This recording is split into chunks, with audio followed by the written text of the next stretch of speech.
అరే ఈమెనే నా పిల్ల, ఈమెనే నా వైఫ్, ఈమె లేకపోతే నేను ఉండలేను అని పెళ్లి చేసుకుంటారు కదా, వాళ్ళ కోసమే నా ఈ వ్లాగ్.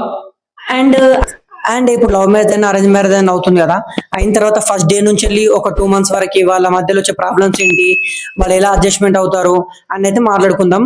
ఇప్పుడు లవ్ లవ్ మ్యారేజ్ అంటే వాళ్ళకి ముందే వాళ్ళు పరిచయం ఉంటారు, అండ్ ఒకరినొకరు తెలిసి ఉంటారు, వాళ్ళ ఇంట్లో వాళ్ళు కూడా ఎంతో కొంచెం పరిచయం అయితే ఉంటుంది. సో ఏ అమ్మాయి అయినా సరే మ్యారేజ్ ఒక ఇంటికి వెళ్ళిన తర్వాత హస్బెండ్ తో గానీ అండ్ వాళ్ళ ఇంటి వాళ్ళతో గానీ తొందరగా విత్ ఇన్ డేస్ లోనే కలిసిపోగలుగుతుంది. అదే అరేంజ్ మ్యారేజ్ అనుకుందాం, కొత్తగా అండ్ వాళ్ళ పేరెంట్స్ ఎలా చూసుకుంటారో తెలియదు, అండ్ అంతెందుకు వాళ్ళ హస్బెండ్ కూడా కొన్ని రోజులు ఎలా ఉంటాడో తెలియదు, అండ్ అతనికి ఏమి ఇష్టమో తెలియదు, ఎలా వండాలో తెలియదు, కారం ఎక్కువ ఎలా తెలియదు, తక్కువ వేయాలో తెలియదు, అలా ఉంటుంది.